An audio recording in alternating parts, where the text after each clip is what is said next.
50। যদি প্রত্যেকটা সংখ্যা থেকে 2 করে কমানো হয়, এখন গড় কত হবে? জাস্ট 50 থেকে 2 কমাও 48 হয়ে যায়। যদি বলা হয় প্রত্যেক সংখ্যার সাথে 3 যদি গুণ করা হয়, তাহলে এখন গড় কত হবে? কত হয়ে যাবে? 150 হয়ে যাবে।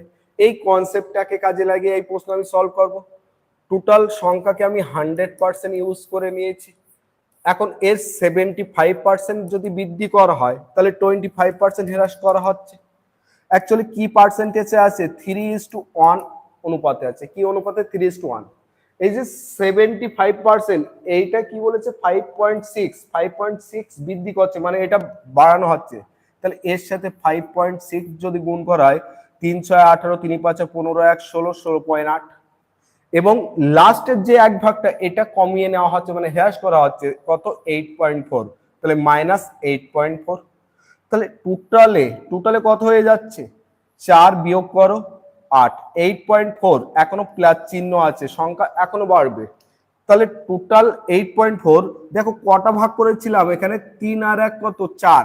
তাহলে 8.4 কে 4 দ্বারা যদি ভাগ করা হয়, 4 দুগুণ 8, 2.1 বৃদ্ধি পাবে। এর সাথে 2.1 যদি বৃদ্ধি করা হয়, তাহলে 56.7। এক্সাক্ট গড় কত চলে আসবে? A option 56.7%।